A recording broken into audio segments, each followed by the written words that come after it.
This video will demonstrate how to replace fiberglass screen. Use a small screwdriver to pry up the spline in the corner of the screen.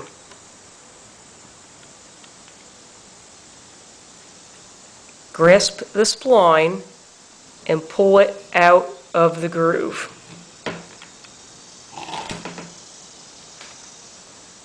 If the spline material is really old, it may stick in the groove. You can take a utility knife and score along the edge of the groove to free it. After you've removed the entire spline from the perimeter of the screen, take it to your local hardware store to find the correct diameter replacement spline. You'll also need to purchase fiberglass screen. It comes in gray and black. Check your other screens to ensure that you get the correct color. You'll also need a tool to push the spline into the tracks of the screen frame.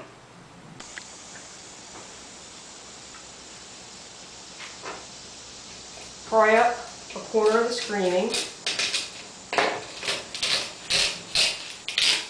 and remove the screen from the frame.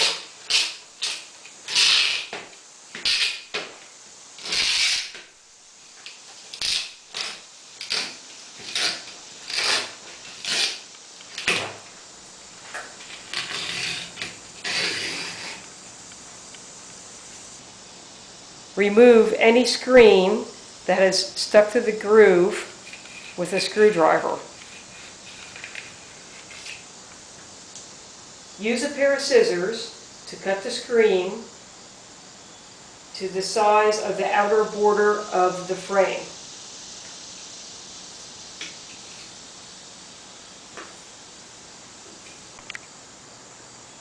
After you've cut your screen to size, if you desire, you can use painter's tape to tape the screen frame to your work surface so it doesn't move while you're working on it. Cut 4 small pieces of spline. Measure and cut a new piece of spline that fits the perimeter of the frame. Place some sort of object like a book in the center of the frame and place the screen over top of it.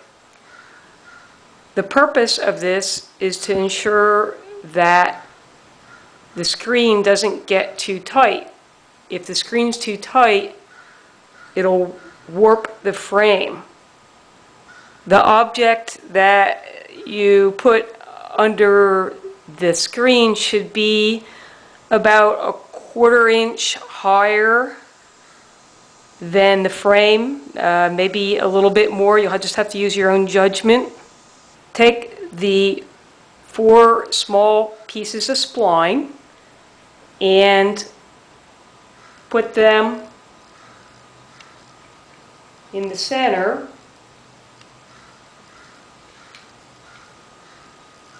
of each side of the frame.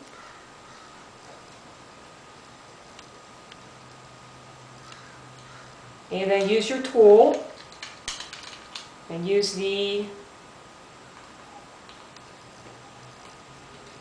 concave end to lightly tack each side of the screen to the frame.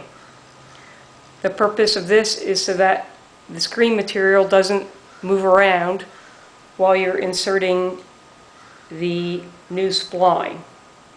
Start at the corner of the screen using the concave wheel of the spline tool and work the new spline into the groove.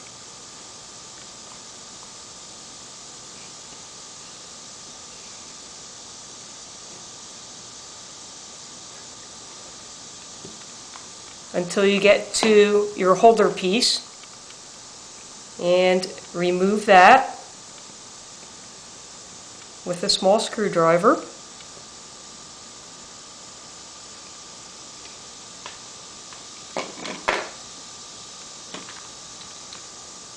And then work the rest of the spline all the way down the groove of the window to the next corner. When you get to the corner, cut the screen on an angle so it doesn't bunch up when you take the gasket around the corner. And just push the gasket in, go around the corner, and use your tool to work the next side of the screen. After you've installed two sides of the spline, remove the two pieces of spline that you had, tacking in the remaining two sides needing to be installed. Get the corner of the piece of screen on the two sides that aren't installed and take one of these small pieces of spline and tack it in near the corner.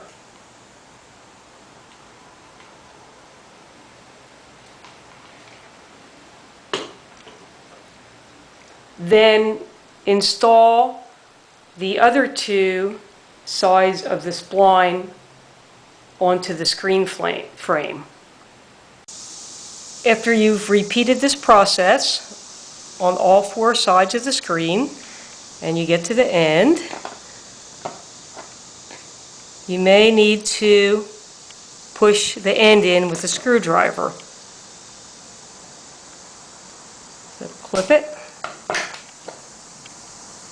and then push your last corner in with a screwdriver. And you may also want to go to the other corners and make sure they're secure by pushing in lightly with the end of a screwdriver. Take a sharp utility knife and run it along the top of the gasket at a 45-degree angle to cut off the excess screen. Here's the completed project. A screen that's not too tight, has a little bit of play in the middle. If you find that your screen is a little too loose,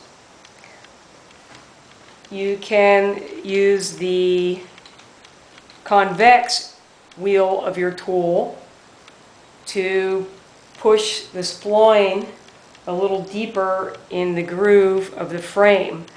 That might tighten it up a little bit. Thanks for watching.